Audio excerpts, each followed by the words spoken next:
And thank you, IO Task Force, and thank you for Allison for reaching out and getting this kickstarted. I'm very excited about this, and I am super, super excited to bring in an old boss of mine, Jeff Nomoto. And Jeff and I go way back, and I worked for him at United. And when I was thinking about where I learned the things I didn't learn in school, I immediately thought of Jeff. And just the values that come to mind, the things that I learned: patience, kindness, and savvy. Jeff is great under reading the room, understanding the politics, understanding the hidden nuances of things. And I know that's hard to portray in this talk, but I just thought about how much I learned from Jeff and what a great experience that was. And I know that he is so skilled at leading meetings. And I thought that would be one of those things that's just not covered in our textbook. It's not covered in the classroom, but one of those things that's so important. And I'm really grateful to Jeff for coming. Jeff, it's my birthday. This is my birthday present. So thank you so much. I appreciate it. Happy birthday. Thanks. No problem. I didn't know whether or not you were going to mention that it was your birthday, but it was in my calendar. All right, terrific. Was there any more startup guys that you needed to do? No, guess not. Guess it's me. All right, terrific. Let me see if I can pull up. There we go. I can't see y'all right now, so hang on one second here. There we go.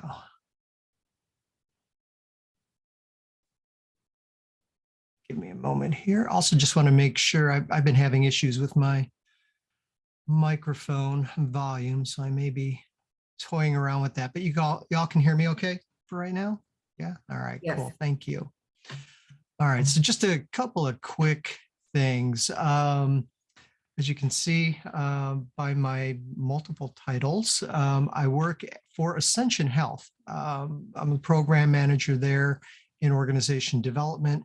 I'm also simultaneously the system manager for org development at AMITA Health here in the Illinois market. We are, let me see if I can get my numbers right. Within Ascension, we have 160,000 people across 139 hospitals, 40 senior care centers, 2,600 sites of care in 19 states. We gave away last year $2 billion worth of healthcare to people who otherwise wouldn't have had it. This is our mission. This is what drives me to work for this organization. It is a Catholic healthcare organization. I am not Catholic, but you know what? When an organization has it in them to, number one, of course, be a nonprofit, but number two, give away $2 billion worth of healthcare a year, I can work with that. Next slide, please. And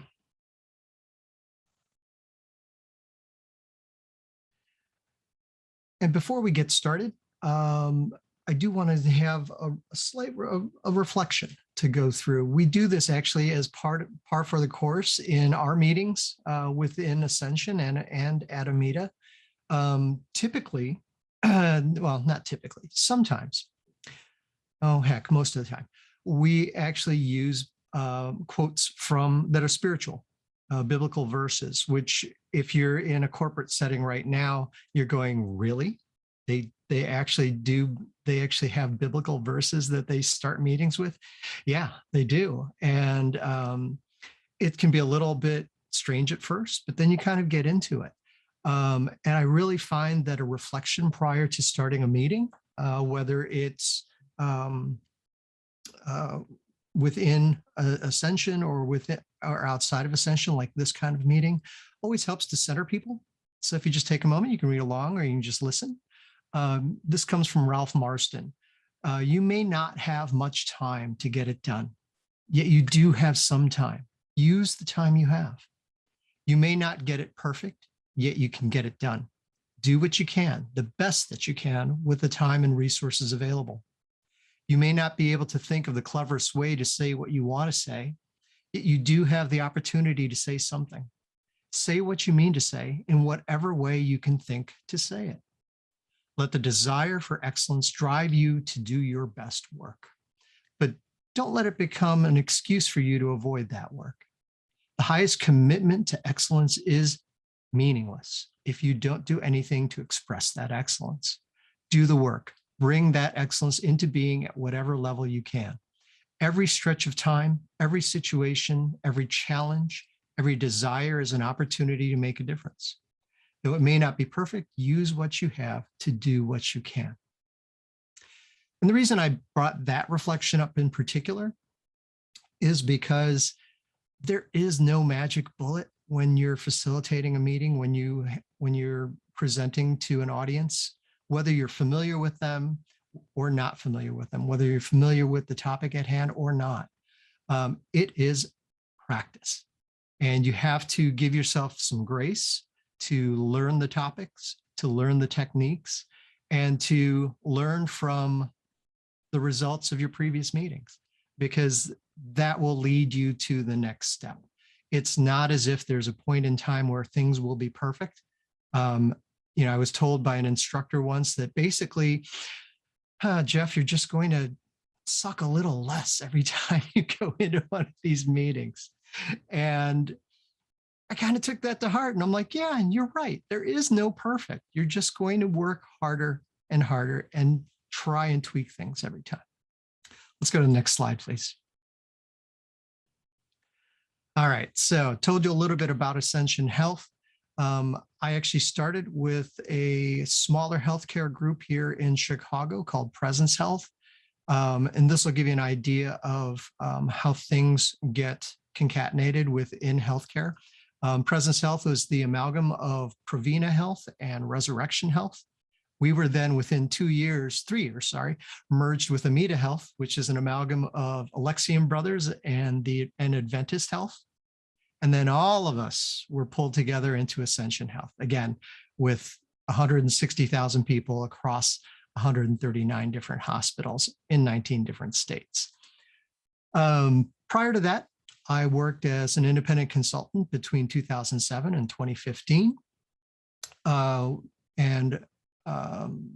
During that time, I was able to actually take a break and work with, help out my parents as they were aging and needed some extra help. So that was a really nice treat.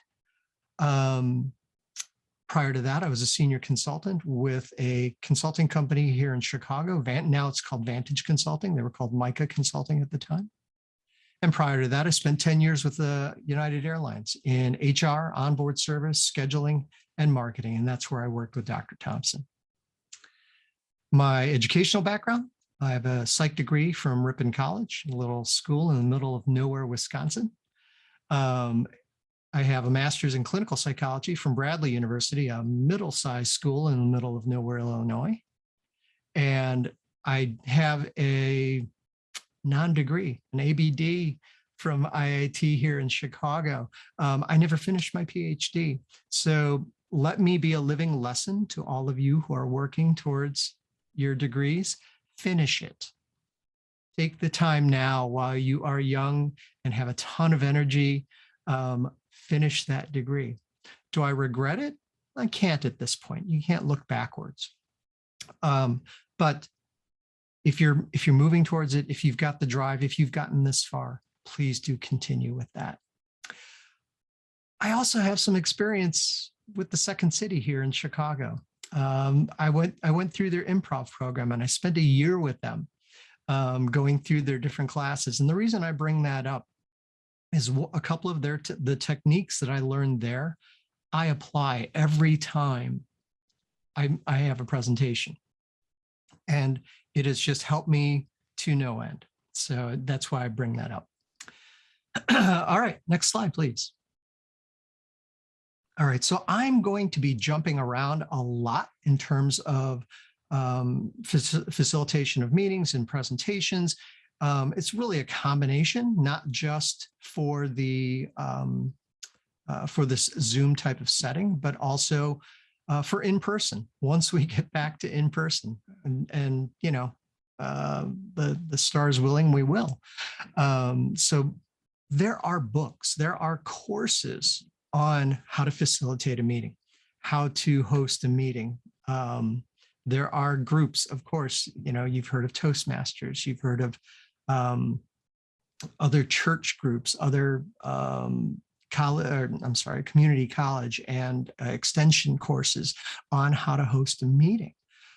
So this is a primer at best, and this kind of gives you a taste for what you might expect and what you might do in certain situations. Hopefully, I'll give you a couple of fun hints that I also gave Dr. Thompson way back when, and a couple of things. Is it not to do? No, it's really to ensure that you do certain things, and you'll see that as we go along. But really, just to begin with, in your head, when you're asked to host a meeting, you want to say to yourself, all right, what is the purpose of this meeting? Why am I here? What is the role of the audience? Are they there to receive information from you? Are you just delivering a message, kind of like what I'm doing right now? Or are you asking them for consultative advice, right? Maybe not necessarily having to come to some sort of consensus, come to a democratic decision on a topic, but just to receive information. Or are you there to make a decision? And do you require a majority? Do you require consensus? And then what is your role? Are you there to just facilitate? Are you there to be a participant? Are you there as a stakeholder in everything? Are you there to lead the charge, essentially? So what do? You prepare. I mean, you know, all of this is going to be, as you'll see in a later slide, a blinding flash of the obvious. You already know what you need to do. A lot of it has to do with preparation. One of the first things I had to learn was kind of giving it up and having the grace, or providing yourself the grace to consult your experts out there, knowledge experts, relationship experts. Somebody always knows more about the topic at hand than you. So especially, we all know, I mean, I think we're pretty confident as people in education. We know that there are certain knowledge experts that we can go to when we're in these situations. It's these relationship experts that I always rely on. So who are the people that work with the people in your audience? Who are the people that know about their proclivities, about the things that they like to focus on? You know, we tend to focus on what we know. So the IO psychologists will say, oh, well, if we're trying to formulate what items we want to put into a survey, you know, did you do some pre-work on this? Did you run a confirmatory factor analysis or an exploratory factor analysis? And we'll focus on those sorts of statistical things. Somebody in finance will focus on something different, right? And somebody in general management will focus on something different. So you always want to get a different picture of what these folks know. So ask around. Practice. Can't say enough about practicing. We are all, and I'm going to generalize to all of you. I'm sorry I'm doing this, but as graduate students, I'm going to generalize how I was as a graduate student. And that is, we are all master procrastinators. And the one thing we will do is we will leave things to the last minute. And when you're presenting, and especially if you're presenting to a new audience, your managers, your directors, and you know, your executive teams, people who are in the C-suite, give yourself the grace of practice. So make sure you do that.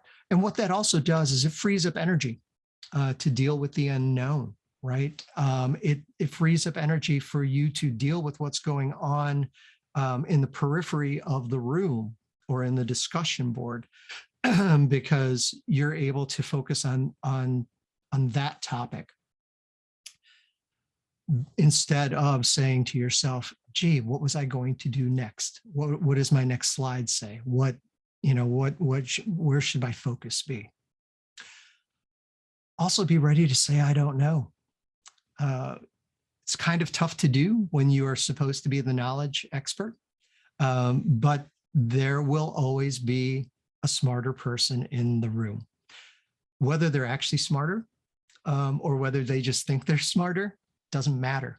They will always make sure that they will somehow delineate themselves as the smartest person in the room. So you're going to have to deal with them, right? So be prepared to say, I don't know. I'm kind of throwing everything at you over the fence. Just want to pause for a second. If anyone wants to come off of mute, if you have a question or if you want to throw something in the chat. Thanks, Dr. Thompson. You're absolutely right. You do have to run reconnaissance before you run the meeting. You do. And I was just thinking, like, this was some of the important things where you were telling me about the assistants to the VPs. You were telling me, I remember Barb. You remember Barb? You were like, she likes, oh my gosh, who's the guy that sings Sweet Caroline? I'm sorry, Neil Diamond. Neil Diamond. She loves Neil Diamond. Like, you knew who liked what, and you knew like what people were going to tend to do and what they liked and things they gravitated towards. So it was so important that you kind of had that information and could tailor it. So it just was saying run a little reconnaissance before you. Absolutely. Absolutely. And you bring up a great point, and that is the executive assistants. They know everything. They run the show. They organize everything. And getting to know them will help you immeasurably. Yeah. I remember you saying that's where the real power is. You think it's the VP, but it's really their assistant. You get in or you don't get in based on your relationship with them. They are the gatekeepers. They are absolutely the gatekeepers. And I don't do it now as much as I did before, but yeah, I was not beneath bringing small gifts, whether they were not bribes, but small gifts. If somebody had a garden, I would bring them a cutting of flowers from my garden. If someone enjoyed a type of tea, if I saw that on their desk, I would bring them a box every now and again. Yeah, it's sad, but yeah, it works. It does work. All right. Any other questions or comments? I had a quick question about the role of the audience. Mm-hmm. I am just curious, how do you communicate if, like, for instance, you come in with the idea that the audience is going to be, this is a consultative meeting, and then it quickly becomes clear, some of the people think this is a democratic consensus meeting. Some of the people think this is an informative meeting, because, preparation is all good, but I'm just sort of like, what's the mix of those things? How often do you get it to go smoothly in one? Sometimes it won't go smoothly. Sometimes you will have someone that will take over that meeting. And more often than not, it will be the senior leader in that group. People will turn to them in deference. But if you are given the power to run that meeting, if it's up to you, you are assigned as a facilitator. You want to make sure that you talk that through with your stakeholders, right? And say, I'm going to establish X, Y, and Z. I'm going to establish that this is a meeting that is consultative in nature, that we're going to get information from people. They are not necessarily going to make the final decision, but we are going to ask them for information. And you tell them right up front that this is the purpose of the meeting. And we'll get into that in the next few slides. There are other things that we've had to resort to. So back in the 80s, when I started this work at United Airlines, it was a very command and control type of an organization. It was, essentially run as a kind of a paramilitary organization. And it took a while for people to actually share the space in a meeting and to work with each other in the meeting. It got to a point where at some points during some meetings, we had to establish this is a talking stick, and we will all agree that we will not chime in unless you hold the talking stick, because people would talk over each other. So yeah, sometimes it comes down to that, and you have to go to extremes, but hopefully not. Hopefully people are a little more graceful in their approach. But yeah, it can get a little bit hairy, and it will. That's just the nature of the beast, and you just have to learn to roll with it. But hopefully there are a couple of other techniques that I can help you with. So if we can move on to the next slide. Okay, so we started touching on this a little bit. So who is your audience, right? Because your audience your approach will differ depending on who's in the audience, but especially your relationship to them. So if it's your peers, people, I'm going to assume that people know each other in this group, right? That these are the people that are probably a little bit more active and are probably willing to spend some of their evening hearing some middle-aged guy talk from a healthcare organization about how to facilitate a meeting. This group knows each other fairly well. And if I were part of this group, I would know each one of you a little bit better, and I would probably be a little more loose in my approach. If it's managers and directors that you do know and have a relationship with, probably the same approach, maybe toned down just a little. Same thing with the executive leaders. It really depends. I got to know the CEO of AMITA Health really well, and the COO. And so we were on first name basis. We'd say hi in the hallway. We'd have chats in the cafeteria. It's not a big deal to host a meeting with them.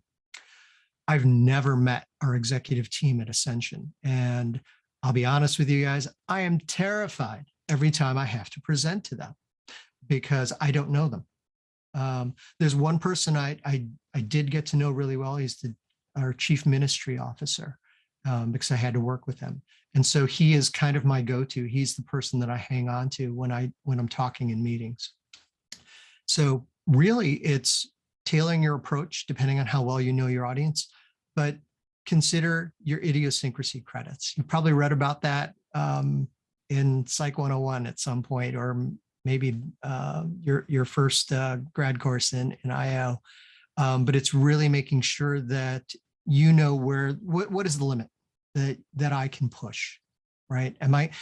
If I'm talking to Joe Impichike, who is our CEO, am I going to tell a joke? Probably not. But if it's with people that I know well, yeah, I might throw something in my reflections with my peers when we were hard at work doing performance evaluations. I once used the lyrics from "Living on a Prayer" by Bon Jovi, right? Because we were halfway through the process, right? And we were just kind of living on a prayer because it was just a lot of work every day. So I could do that with them. I would not do that with our Ascension leadership team at this point in my career. Next slide, please. Okay, your presentation, as you're getting ready to present to any group for that matter. And this is intentionally small so that you can't actually read it because it doesn't matter. If you have slides that look like this, you're going to have to redo those slides. Now, I know that based on the education that you're getting and the people that are teaching you that you know how to illustrate a confirmatory factor analysis, that that you would put in your comparative fit statistics, you'd put in your Turner or Tucker Lewis indices, and you'd have all that prepared, and you'd be ready to discuss. If you're taking that level of detail into it, make sure that your audience expects that level of detail. If I took that level of detail into a presentation with my senior leadership in HR, they would think it was ridiculous, right? You really have to tailor it to your audience. Let's hit the next slide. So there it is. So it depends on the topic, right? The audience and the purpose. I would say default to shorter in your presentations. That allows for more discussion time, number one, more interaction with your audience. Think more like Twitter, right? Present it, an old Twitter, 140 characters, not 280, versus the APA style guide, right? Unless you're making a presentation to the APA or at SHRM or somewhere else, then you want that detail in there. But what are the main points, right? What do you need to get across, and what can be in the appendix, right? So you're always ready if somebody says, okay, well, you talked about your Tucker Lewis index, but what is the root and mean square error of approximation? Well, I've got that in the index. It's right here. So you're ready for that if necessary. Understand that data, right? That's behind any of the conclusions that you present. This type of presentation, we're only going to go through about 10 slides. Text works just fine for shorter presentations. Graphics can do wonders for numeric data within reason. And the reason I put liars, damn liars, and statisticians on there, you've probably heard that phrase before. But if you haven't, it's true, because you can take, if you scale things, you can make things look significant when they really aren't, right? So you want to make sure that when you do use graphic data, that you're representing it correctly, right? If you're scaling things so that the differences look vast and someone says, well, is that significant? Then you have to think to yourself, well, statistically, yeah. Practically, probably not, right? So you have to make sure that you're doing yourself justice, basically, because you will get called on it at some point. And the only reason I say this is because I was called on it at some point in my career. So it's just a lesson learned. And here's some feedback that I received. And it was from a peer of mine during a 360 feedback. And it was, sometimes, Jeff, when you're presenting, you want to build a Cadillac. All I wanted is a Chevy, right? You gave me more information than I needed, and you went way past the main points. And then somebody else later said to me, yeah, sometimes all I need is a bike or a skateboard or a wheel, right? You don't always have to present a perfect presentation. It kind of goes back to the reflection at the very beginning, right? You do the best that you can, and you focus on what you need to do. You don't have to provide the world to everyone all the time. I want to pause again for a second. If anyone has any questions or comments.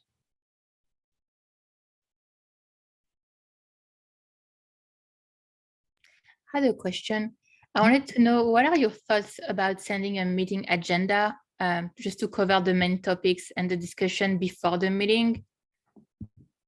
Would you recommend that? Or, yeah.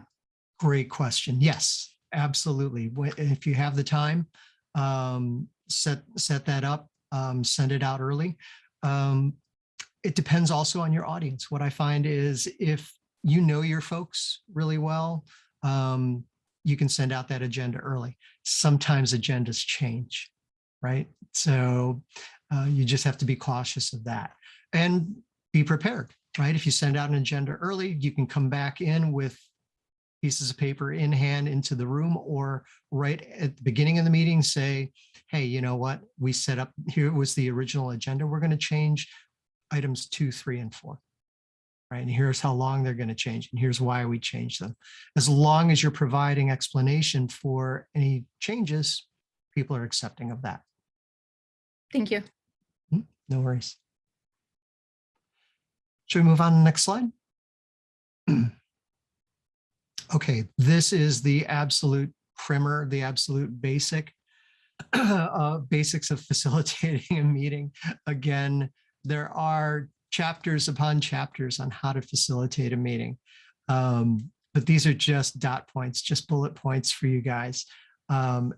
Because really all a meeting is making, or a smooth meeting is making sure that everyone has a mutual understanding, right? So about the purpose, the direction, and the emotions around a given meeting. So what I will do sometimes, depending on the context, is I will actually go around the room as we do introductions and say, you know, tell us a little bit about yourself if not everyone knows about everyone else in the room, about your role, and tell me about your understanding of the purpose of this meeting. You know, what is the direction that you feel we should be going in, and how do you feel about it right now? This gives people an idea of where other people are coming from. It also, by throwing in that emotional component, it softens things up a little bit, right? Because you are allowing people to be a little bit more vulnerable. It provides for a psychologically safer space. Asking folks, what is success? What does that look like? Right? And then also determining the roles in the meeting. We talked about that earlier. Are you folks here to receive information? Are you here to consult? Are you here to generate consensus? Or are we going to work towards consensus? Or do we just need a majority decision here? Use active listening techniques. For those of you who have any sort of clinical background, OARS is an acronym taken from a technique called motivational interviewing. And we use this in our clinical space. Our physicians, our psychologists use this in the clinical space, but we also use it in, and I'm trying to get this through the organization, use this in the business space. And what it really is O is asking open-ended questions. If you ask closed questions, you are going to get a yes, no, you're going to get an affirmative or declination. Make sure you're gathering information as you go along. A is affirmation. It's really affirming the way that people feel. So when you're asking them about how they feel about the purpose of this meeting or the purpose of this topic, affirm that, right? So if they say, you know what, I'm here to talk about X, Y, and Z. I'm really kind of worried that we're not going to get to a conclusion at the end of the meeting. Ask them more first, right? So tell me a little bit more about why you're feeling concerned. And I hear your concern. I can see the concern in your face. And you can even do that over a Zoom meeting, right? And that's why we at least at Ascension and at AMITA, we like for people to be on camera, because then you're still grasping that piece of information. You're not getting all the body language, but you're at least seeing how people are reacting. The R is in OARS is reflection. And so when you need to, just to make sure, and to, again, this also goes to affirmation, reflecting back to what you just heard, right? So parroting back. And then the S is summarizing, right? Coming to a conclusion or a course of action, making sure that there's a mutual understanding. And all of that helps. All of that eats up a lot of time too, but it does help in the process. Now here's where I go back to my Second City training, using yes and to reframe issues, right? And making sure that when people are contrarian when they're saying, no, but we've done this before, right? That's something you'll hear a lot of.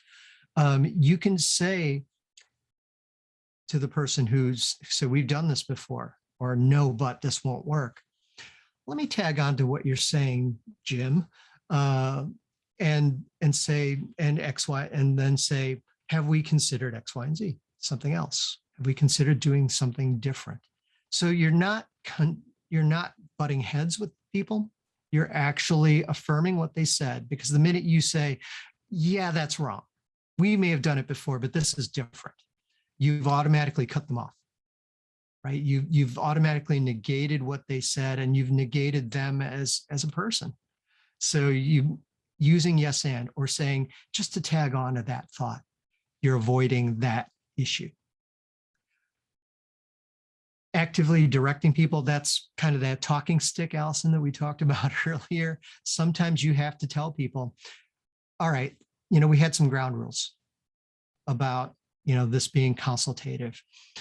Let's try this, and you can try different techniques. Or again, you might have to roll with it. You might have to say, yeah, I totally agree with you, and let's try a different technique, or let's try a different tack to this. At the end, you're going to go back to asking them to confirm, right? Have we achieved our purpose, our direction? How are you feeling about it now? You want to summarize what you've done, and you want to create an action plan off of that.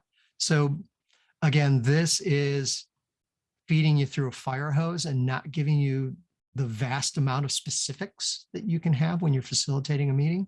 But, there's this thing called the internet. And if you threw this into Google, you will get hundreds and hundreds of ways to facilitate a meeting. Next slide, please. Jeff, could I ask a question? Bet. On the previous slide, you have. Yes, child. There it is. She just crawled this way, took a look at me, and screamed. You have creating this mutual understanding of purpose, and then at the end you have asking for confirmation. Can you give me just a little bit more of an example of what that might look like what the difference is between the two? Sure. Well, the first is really so that everyone in the room knows where everyone else is at the very beginning. And then at the end, it's making sure that everyone knows where everyone else is at after you've gone through the process. So it's making sure that you acknowledge the hard work, you acknowledge the input, you acknowledge the value of their time. Because how many times have we walked out of a meeting saying this could have been an email, right? So you want to make sure that it was valuable for them. And even maybe if it could have been an email, you're still saying, thank you very much, for participating. Thank you very much for being here. Thank you very much for your time and your grace. Okay. And I also see a question here for facilitation. Is there a minimum amount of time you recommend for effective meetings? This is a question from the chat. Yep, I see it. Thank you very much. I can't multitask, so I really appreciate you following up. I totally understand. It depends. There are days when you will have the ability to work with people that you know well, who know the topic as well as you do, and who know the topic at hand and the question at hand, and you can get through it in half an hour. There are days where you may need a couple of hours to work through. For example, when you're establishing goals for an entire organization, for the entire HR organization, that's a one-day event for us. It just depends. And I know that's not an answer, Allison, but what I would, again, that counts as an answer for IO. If that's true, it's gray. Really, I would go back to consulting with your knowledge and relationship experts, right? People who know a little bit more about the topic and about the people, and asking them, what do you think this is going to take, right? If you're not familiar with them. Okay, so this is where the fun part is, and I know I'm using up a lot of time here, guys. Sorry about that. I wanted more time for Q&A. So if you're working in person, and let's hope we get to work in person, because it's a lot better to read your audience that way. Make sure you preview your presentation on the actual equipment that you're going to present on. Don't leave that to the last minute. I have come into presentations where the laptop doesn't work, the software is outdated, the projector doesn't work, whatever it might be. Check out the lighting and sound. Make sure that, and I gave that as a directive, and I apologize for that. I like to go into meetings with a neutral appearance for myself.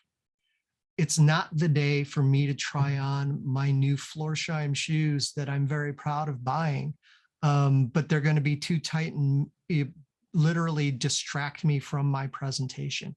It's not the day to try on that new suit that may or may not fit. Go with something that you know. Be comfortable, right? Let your information, your interaction speak for you, not your clothing, not your appearance. Yeah, here's some truth. Take a final trip to the restroom, and trust me on this. There's a not safe for work version of this, but let's just say that I'm lactose intolerant, and one time somebody didn't tell me that there was milk in the scrambled eggs that I had for breakfast, and I had to present to a group of 65 sales executives. And it was close. It was close. It was harrowing. I will never make that mistake ever again. And at my expense, you will never make that mistake either. When you're presenting, move around if you can. If you can get a lavalier type of mic and a pack, get it. Standing still just makes you look like you're in a video meeting like this.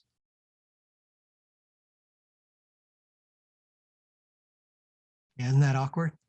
And so move around, work the room, make eye contact with people. Here's my rule for myself is I like to see if I can guess the eye color of the first 2 or 3 rows of my audience.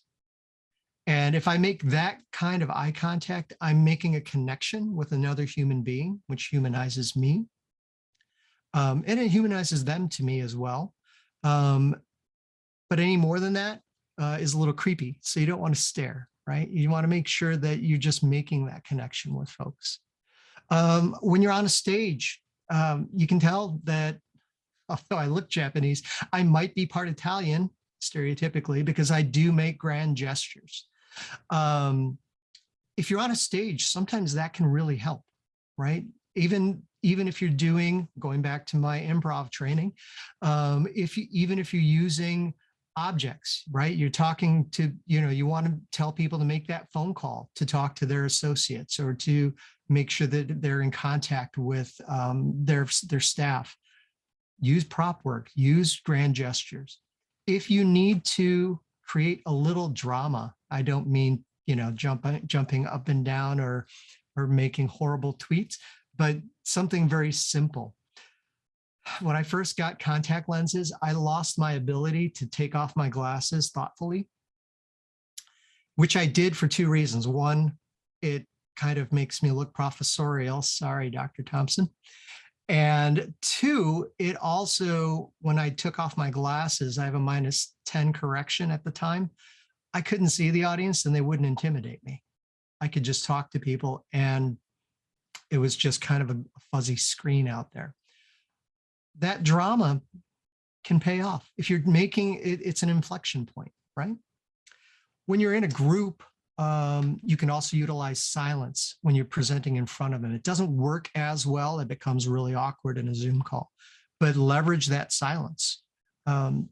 it's one thing that people are very uncomfortable with, right? So you can pose a question and just let that question sit. Usually count to about 7.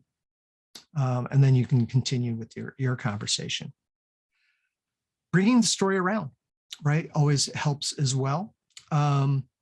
Make sure that you, again, just like with the how people are feeling about the topic, what they know, and how they're feeling, and the purpose and where they want to be at the end of this meeting, bring that story back around.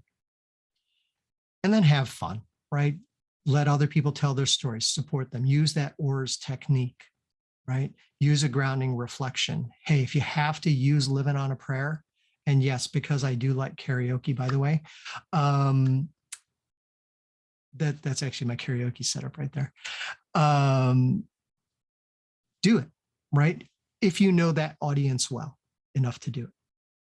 Let's go to the next slide. I'll fly through this fairly quickly, because this is really about the Zoom call. Ask a quick favor of everyone, if they can smile and look pretty. I'm going to take a photo. No one pick their nose or anything. All right, 1, 2, 3. Thank you. And Mr. Nomoto, thank you so much. I know a few people have class at 6, so if some people want to drop off, that's okay, but we'll keep going and just, yeah, we want to get to everyone's questions. I know Adam had a great one as well. Oh, okay. All right, great. Let's go quickly to the next slide. Really, this is about Zoom conferences. Are they pretty much the same? Yeah, they are. Just make sure that you have reliable internet. Test your software. Make sure that if you're on Discord or on Zoom and you're doing social calls, that you change your username, because somebody's done that, forgotten that in a meeting and had a really cutesy username instead of Jeff Nomoto. And that was not too long ago. Okay, so this is an ongoing learning process. Make sure that you know your camera and your microphone really well. Make sure that you've got a background that is appropriate. My man cave here, not always appropriate, but I try and manage it with lighting and that sort of thing. Make sure you have an assistant for your presentation and comment tracking. That has helped me throughout this. And again, I cannot multitask for the life of me. So that's always helpful for me to have. Everything else is pretty much the same. That 7-second rule for silence really applies for Zoom, because otherwise they'll think that you're frozen. And of course, expect the awkward and funny situation, right? Run with it. If your cat jumps on the table, so be it. If your kid walks in the room and screams at you, so be it. Let's go on to the next slide. I think there's only a couple of slides real quick here. Blinding flash of the obvious. If you want to be good at conducting meetings and presenting, conduct meetings and present, right? The more practice you have, the better you will be. Or as my teacher once told me, the less, Jeff, you will suck at it. So have confidence, right? That you will improve. Practice. If this kind of presentation intimidates you, think about Toastmasters, think about meetup.com, think about church groups, think about joining Second City. It's a lot of fun. And you will have practice in front of an audience. And be yourself, right? Find your voice. Provide yourself with grace. Know that you will improve, right? Even if you have the worst meeting possible, even if you have almost pooped your pants in front of a whole bunch of sales executives, right? That things will be okay. And make sure you follow up on your commitments. Once you commit to something at the end of that meeting, make sure you follow up with that. That is your reputation, right? You can make mistakes, but as long as the results are positive, you're fine. Next slide, please. I'm going to give you guys like 2 minutes for questions. Just a little cartoon showing you in your comfort zone and doing something different, right? And that's all you have to do. Try something different every day. All right, 2 minutes for questions. And I think somebody had a great question, right, Allison? Adam, go ahead. Yeah, my question kind of goes back to the very beginning of the presentation in terms of setting your purpose for the meeting. So I find that at my organization, and I'm sure it's true at many organizations, that you try and stuff 5 different purposes in one meeting. It becomes confusing and frustrating. Is it possible to do that, or is it most effective to have one purpose? Oh, I love it. Think of it like writing a good survey question. If you're writing a survey question that has that is multiply is layered and has and or and this and that, you're never going, that item is not going to get you where you need to be. What is the purpose of the meeting? What is the one question you need to add? Is it one? And is it a key question? And if it is, yeah, absolutely. And I'm focused on that. If you think you can get through 2 or 3 or more, terrific. Go for it. Put it on the agenda. Maybe preface the whole thing by saying, we feel like there are 5 things we need to get through. If we can get through this one, that would be awesome. And if we have extra time, we'll deal with the rest. But try not to, like when you're doing survey questions, try not to cloud things up, try not to layer things, right? Focus on the one thing if you need to. Make sense? Yeah, thank you so much. Other quick questions? I had a really quick one. So you don't necessarily know, like you have a general gist of your audience, right? But you haven't really established a relationship with them, and you've prepped and you've practiced and you're ready to go. And then in the middle of it, you're losing your audience. And you're like, oh, I can sense that people are getting lost. I can sense that people are getting distracted. Are there any techniques that you have or could recommend to kind of change that around and get buy-in again and kind of end on a positive note? Or are you just too far gone at that point and you just kind of got to stick with your guns and go through it? Some days, yes, you have to stick with your guns and there's not time. But if you feel like you're losing your audience, what I've tried to do is just to say, hey, can I take a quick time out, guys? Want to just do a check with everyone, because what I'm feeling is we're a little off track, and see if somebody will speak up, right? Because it's better if they represent feeling themselves. If not, say what you're feeling. I'm feeling like we're going in the direction of X when we were supposed to go over here towards Y. Can somebody let me know if that feeling is correct, or should I just keep going? Put it on them. Thank you. Sure, no, thank you. Any last questions?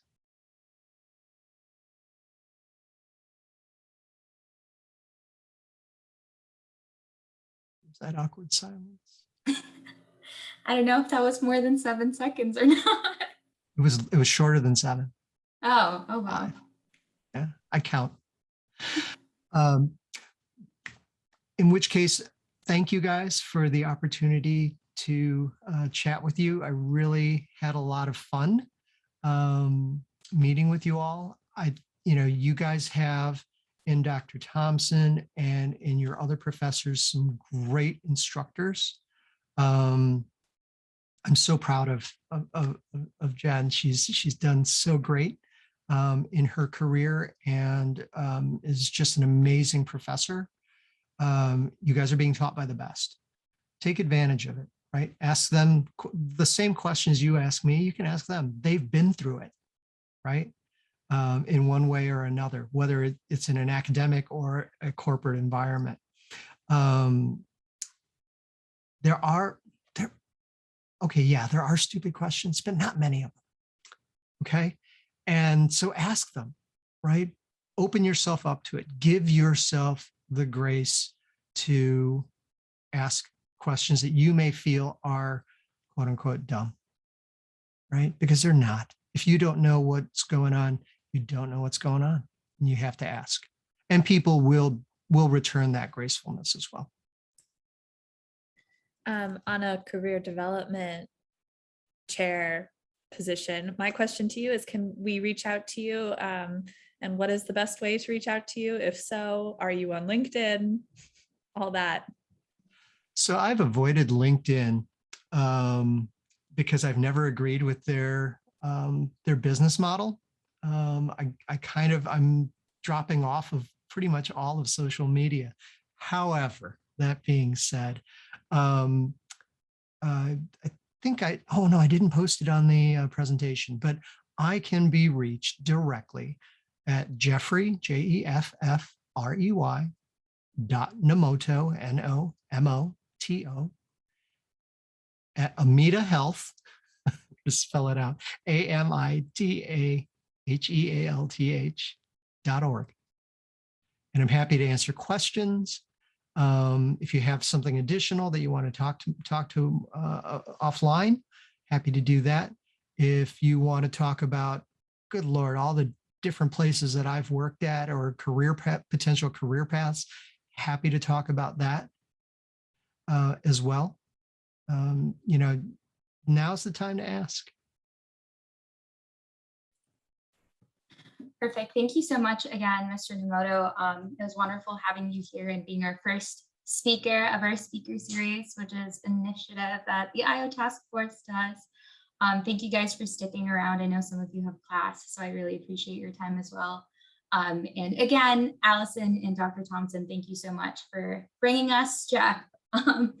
As always, we as the task force, we're here to support your professional and personal growth. So anything that we can do to help encourage that is definitely something that we want to do. So please reach out to any of us to help you guys with that. We will share again the slide deck, Jeff's email, as well as the recording. So you guys have everything with you. You have all the tools you need. And if anybody has any other questions, I'm going to be available to stick around, keep the recording going. But if not, everyone have a good evening. And thank you again, Jeff, for joining us tonight. Thank you guys. Bye-bye. Thank you. Bye.